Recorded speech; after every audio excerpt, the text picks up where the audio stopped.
En tercer lugar, el Evangelio habla de la vida eterna. Y esto lo descubrimos en la tercera palabra que el Señor declaró desde la cruz. ¿Cuál fue esa tercera palabra? Recordemos, el Señor dijo: de cierto te digo, que hoy estarás conmigo en el paraíso. Y esta palabra la encontramos en Lucas, capítulo 23, versículos 39 al 43. Leamos. Dice: y uno de los malhechores que estaban colgados le injuriaba, diciendo: si tú eres el Cristo, sálvate a ti mismo y a nosotros. Respondiendo el otro le reprendió diciendo: ¿ni aún temes tú a Dios estando en la misma condenación? Nosotros, a la verdad, justamente padecemos porque recibimos lo que merecieron nuestros hechos, mas éste ningún mal hizo. Y dijo a Jesús: acuérdate de mí cuando vengas en tu reino. Entonces Jesús le dijo: de cierto te digo que hoy estarás conmigo en el paraíso. ¿Cuál es el tema de estas palabras? Bueno, el tema de estas palabras es la vida eterna. Y hablemos un poco de qué es la vida eterna. En primer lugar, debemos entender que la vida eterna es el regalo de Dios para los que creen en Cristo. Dios tiene un regalo que quiere darle a todos los hombres por medio de Cristo, y es la vida eterna. Ahora aclaremos algunos asuntos importantes en cuanto a la vida eterna. En primer lugar, tú tienes que entender que el regalo que Dios quiere darte es vida eterna. Vamos a leer en Romanos capítulo 6, versículo 23. Dice allí: porque la paga del pecado es muerte, mas la dádiva de Dios es vida eterna en Cristo Jesús, Señor nuestro. Mira que esta escritura nos dice tres cosas importantísimas que tenemos que conocer en cuanto a Dios. Primero, que todos los hombres, y esto es sin excepción, lo único que merecemos a causa de nuestro pecado es la muerte. Pero lo segundo que nos dice allí, y en total oposición, es que Dios tiene algo bueno para los hombres, aunque no se lo merecen, y esta es la vida eterna. Dios desea darle a los hombres una dádiva, es decir, un regalo. Y ese regalo nos dice allí que es la vida eterna. Pero hay una tercera cosa que nos aclara, porque el texto nos indica exactamente el lugar donde podemos hallar ese regalo, donde hallamos la vida eterna. Nos dice que esa vida está en Cristo Jesús, Señor nuestro. Así que ese regalo está en una persona. ¿En qué persona? En Jesucristo, en el Hijo de Dios. Y esto es importantísimo porque entonces ahora entendemos cómo se consigue, cómo se obtiene, cómo se alcanza este precioso regalo de Dios de la vida eterna. Mira lo que dice en 1 de Juan capítulo 5, versículo 12. Dice: el que tiene al Hijo tiene la vida. El que no tiene al Hijo de Dios no tiene la vida. Mira que el Señor es muy detallado, nos dice que Él quiere darnos un regalo maravilloso, único como ninguno. Es la vida eterna, nos dice que está en su Hijo, y aclara que el que tiene al Hijo, ese es el que tiene la vida. Pero el que no tiene al Hijo, no tiene la vida. Y esto significa que para recibir el regalo de la vida eterna, sencillo, se tiene que recibir al Hijo de Dios, porque la vida eterna, el regalo de Dios, está en el Hijo. Quien cree en el Hijo, es decir, el que lo recibe por la fe, ese tiene vida eterna.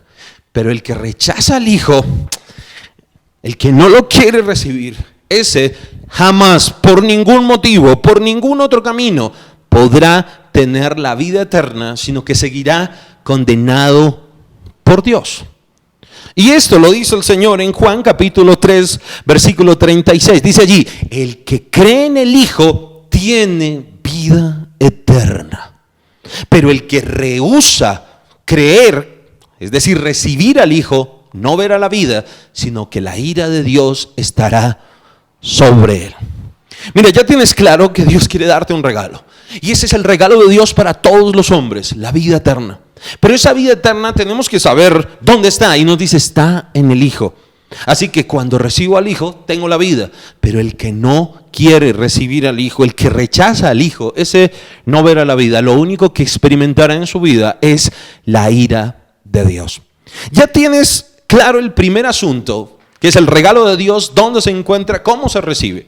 Pero en segundo lugar, debes entender que la vida eterna tiene dos aspectos. Déjame explicarte. La gente normalmente está acostumbrada a escuchar este asunto de la vida eterna y piensa equivocadamente que este es un regalo exclusivamente futuro, que no es algo para hoy, para el ahora, para el presente. Pero resulta que no es así. Este regalo de la vida eterna tiene dos aspectos, uno presente y otro futuro. Es decir, que no solo es un regalo que se experimenta en el futuro cuando morimos, sino que se puede experimentar y se debe experimentar ahora, en el presente. Y solo los que lo disfrutan en el presente, lo disfrutarán en el futuro. Ahora, quiero mostrártelo a través de la Escritura. Quiero mostrarte que la vida eterna es un regalo presente. Volvamos a leer el mismo texto en Juan capítulo 3 versículo 36. Dice allí, el que cree en el Hijo tiene vida eterna. Ahora, observa que Juan no dice, y vamos a ver, él no dice que el que cree en el Hijo tendrá vida eterna como algo futuro, sino que él dice, el que cree en el Hijo tiene como algo presente, tiene vida eterna. Y esto lo que significa es que el que recibe la vida eterna, sencillamente lo que está recibiendo es al mismísimo Cristo. Recuerda que la vida eterna está en Cristo, la mismísima vida de Dios dentro de él. Dios viene dentro de esa persona y se convierte en su fuente de vida para que esta persona ahora viva por él, por su fuerza, por su dirección, por su guía, que lo conozca de manera interior. Dios le permite conocer a esa persona todas las cosas del cielo, de la eternidad, ahora, en el presente, en este mismo instante. El que tiene vida eterna puede tener a Dios viviendo dentro de él. Y ese es el aspecto presente de este maravilloso regalo. Es vivir por Dios, tener a Dios mismo adentro, conocerlo, que nos guíe, que nos enseñe, que nos manifieste todo lo que Él es y todo lo que Él tiene para nosotros. La vida eterna es un regalo presente. Pero hay un segundo aspecto, porque la vida eterna es también un regalo futuro. Mira, el que recibe la vida eterna ahora, también experimentará junto con esa vida ahora un regalo futuro. Un lugar donde nos habla de esto es en Juan capítulo 6, versículo 40. Léelo detenidamente. Dice, y esta es la voluntad del que me ha enviado. Está hablando Jesús.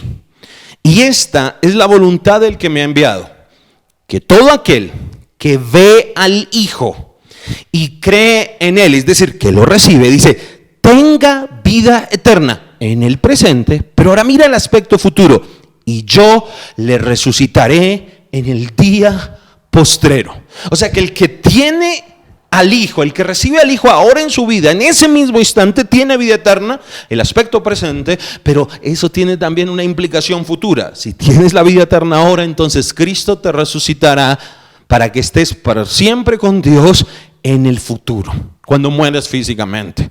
Mira también Juan capítulo 11 versículos 25 y 26, dice, le dijo Jesús, yo soy la resurrección y la vida. Él es la vida eterna.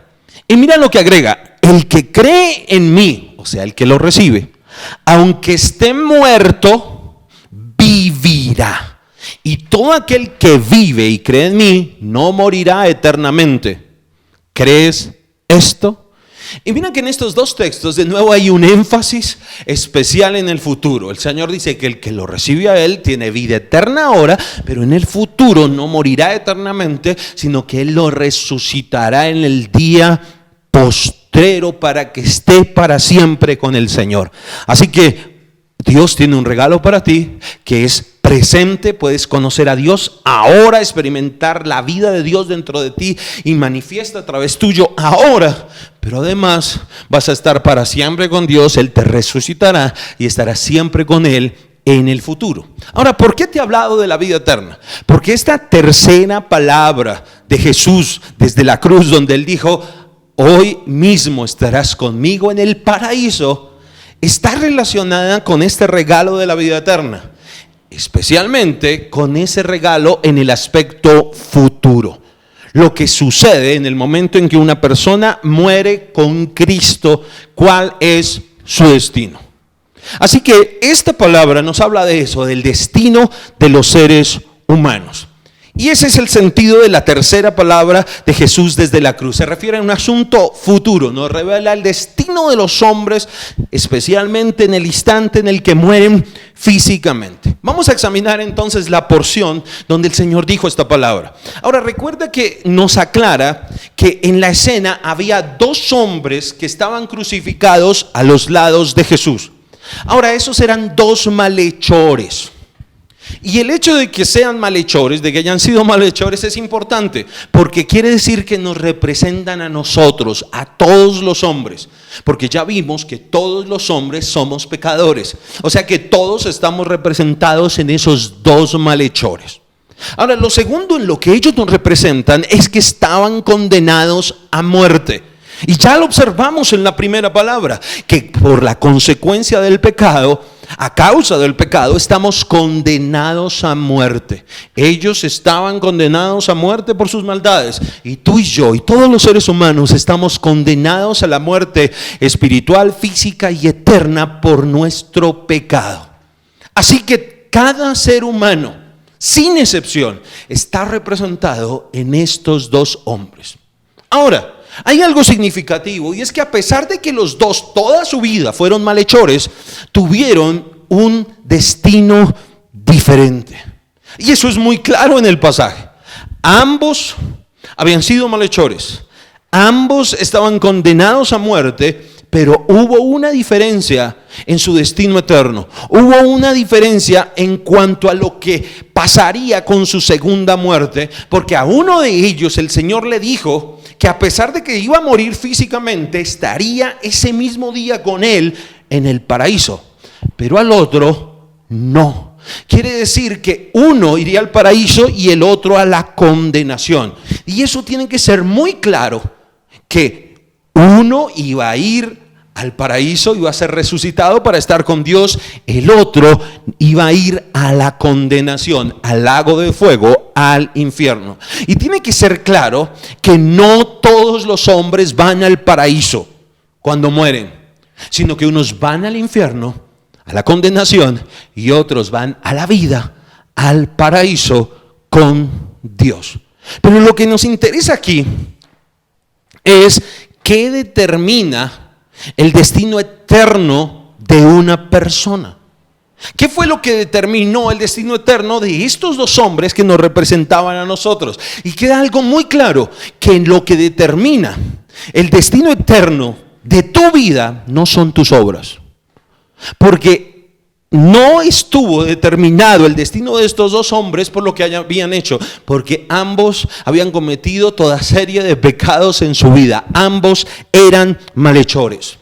Y allí nos debe quedar claro que hay un error común en nuestra sociedad que piensa que si nos portamos bien y hacemos buenas obras, entonces vamos a tener vida eterna y vamos a estar con Dios en el cielo, en el paraíso. Pero eso es un completo error.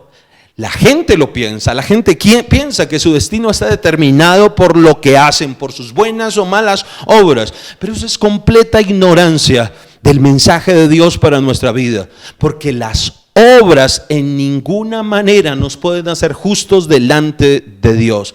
La persona tendría que ser perfecta, lo cual es imposible porque todos tendemos una tendencia al pecado y no hay ningún hombre perfecto que alcance la perfecta justicia de Dios. Todos somos como esos dos malhechores y solo merecemos la condenación. Entonces, ¿qué fue lo que determinó el destino de estos dos hombres? Ok, lo que determinó el destino de ambos fue su actitud hacia Cristo. El destino de estos dos malhechores estuvo determinado por la actitud que tuvo cada uno de ellos hacia Cristo.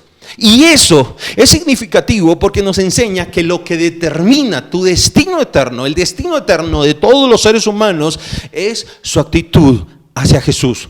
Lo que determina tu destino eterno, si tienes o no vida eterna, es la actitud que tienes hacia Jesucristo ahora, en el presente, en esta vida presente.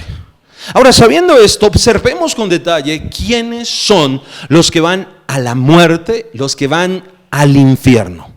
Ahora, los que van a ir a la condenación, al infierno, son los que rechazan a Cristo en su vida. Los que van al infierno son aquellos que tienen hacia Jesucristo la misma actitud que tuvo el primer malhechor.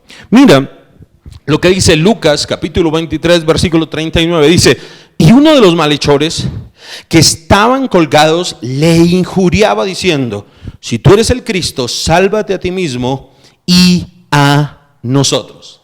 Y la palabra que marca la actitud de este hombre es que le injuriaba, es decir, se mofaba de él, se mofaba de su obra salvadora. Ahora, ¿quiénes son los que injurian a Cristo hoy en día? Ya lo vimos, son los que lo desprecian, los que lo tienen en poco, los que menosprecian su palabra, los que se burlan de que solo en Cristo hay salvación y vida eterna, los que piensan que es más importante la educación, los logros, el dinero, las riquezas, pero que Cristo no tiene trascendencia, los que no le dan ese primer lugar, los que no ven la importancia, los que no caminan con Cristo, los que no lo oyen, los que no lo siguen, los que lo menosprecian. Hay muchos hoy en día, muchas personas que creen que no necesitan a Cristo, que no necesitan la obra salvadora que Él realizó en la cruz, solo ven eso como un acto religioso. Ahora, hay otros que se mofan con su indiferencia. De labios dicen creer en Cristo, pero su vida en realidad es una mofa. No concuerda lo que es su vida con lo que declaran acerca de Jesús. En esta Semana Santa tal vez le buscan de una manera tradicional, pero el resto de los días del año no lo tienen en cuenta. No les importa venir a Él, escucharlo, seguirlo, conocerlo, tenerlo en cuenta para que Él dirija su vida, ordene su vida, sane su vida para cumplir el propósito que Cristo tiene para ellos. Cristo no es la fuente de su vida diaria, no lo ha recibido como vida eterna, no viven por Él, no viven para Él, no tienen temor de Dios. Estas personas que menosprecian y se mofan de Cristo son las que por su falta de fe en Él, por no recibirlo en su vida, irán a la condenación, al infierno. Recuerda, no es necesariamente tu pecado lo que te envía al infierno, porque Dios ha provisto perdón a través de Cristo, pero cuando rechazas a Cristo, lo único que queda es la condenación. Ahora, sabiendo esto, entonces, ¿quiénes son los que van al paraíso? Bueno, los que van al paraíso son los que tienen la misma actitud que tuvo el segundo malhechor hacia Cristo. ¿Y cuál fue su actitud? Bueno, este hombre creyó en Cristo y por tanto recibió vida eterna en ese instante, y en el momento, ese día que iba a morir, iba a estar con Dios, con Cristo, en el paraíso. Ahora, ¿cuál fue exactamente esa actitud que demostró que este hombre había tenido fe? Es decir, ¿qué significa tener fe en Cristo? ¿Qué significa creer en Cristo? Veamos, significa, en primer lugar, aceptarlo como nuestro Salvador. Leamos lo que hizo este hombre. Lucas capítulo 23, versículos 40 al 42. Dice allí: respondiendo el otro, le reprendió diciendo: ¿ni aún temes tú a Dios estando en la misma condenación? Nosotros, a la verdad, justamente padecemos porque recibimos lo que merecieron nuestros hechos, mas este ningún mal hizo. Mira lo primero que hizo este malhechor. Lo primero que hizo fue reconocer que él merecía el castigo por su pecado.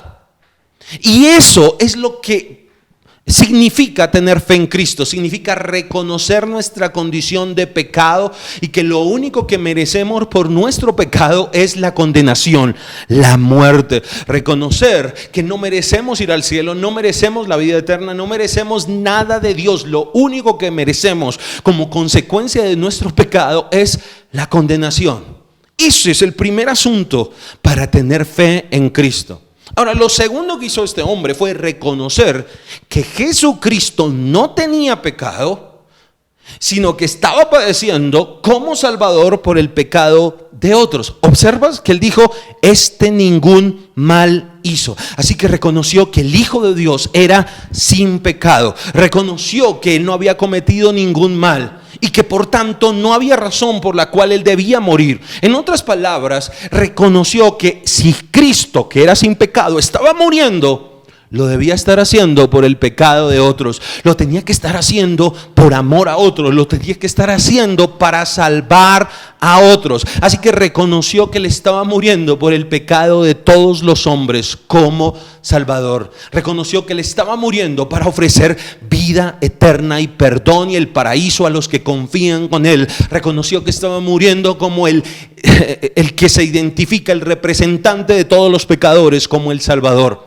Ahora, para tu vida, ¿cuándo recibes a Cristo como Salvador? Cuando reconoces tu pecado y cuando reconoces que Jesús murió por ti, por tu pecado. Entonces, cuando te identificas con el sacrificio, reconociendo que tú lo único que mereces es la muerte y que Cristo murió por ti para darte vida, entonces eres salvo.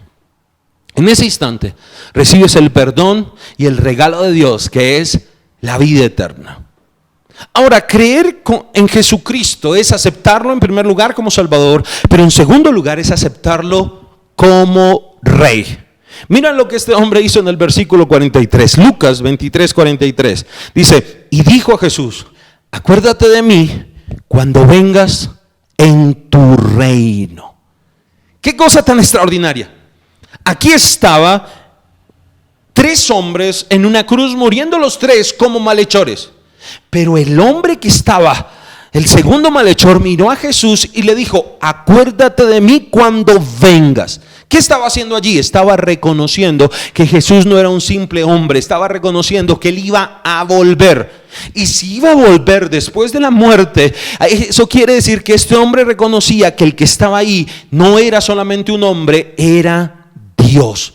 Porque solo Dios puede volver de la muerte. Solo Dios no puede ser retenido por la muerte. Así que estaba reconociendo que este Jesús que estaba en medio de ellos era el mismísimo Dios, que había venido para salvarnos por amor a nosotros, experimentando la muerte en nuestro lugar, y que un día vendría a reinar sobre la humanidad. Pero mencionó cuando vengas en tu reino. Así que le estaba reconociendo como Rey. Si el Salvador, es el mismo Dios, entonces tiene autoridad sobre nuestra vida. Él merece ser el Señor de nuestra vida. Su divinidad tiene también una condición regia, una condición de Rey. Por eso Él habla de su reino. Le estaba diciendo que cuando viniera iba a ser parte de su reino, porque estaba reconociendo su autoridad sobre su vida, de que le iba a conocer, que le iba a obedecer, a seguirlo.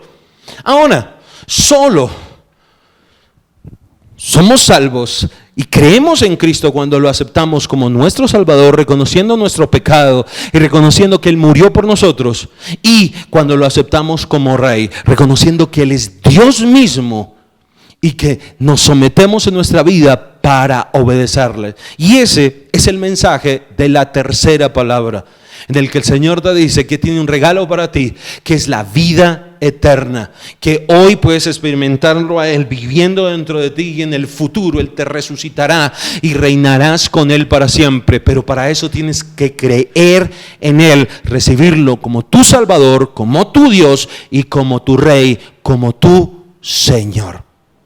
¿Lo has recibido como Salvador? ¿Lo has recibido? ¿Has reconocido que Jesús es Dios mismo, que murió en la cruz para salvarte y que resucitó, demostrando que Él era el mismísimo Dios, y que lo que quiere es venir a tu vida y traer orden, y quiere que le obedezcas, porque Él quiere ordenar, Él quiere transformar, Él quiere llevar tu vida a un grandioso nivel. Él quiere llevar tu vida que cumpla lo que Dios siempre soñó en su corazón para ti, para tu casa, para tu familia. Ese es el mensaje del Señor en la tercera palabra.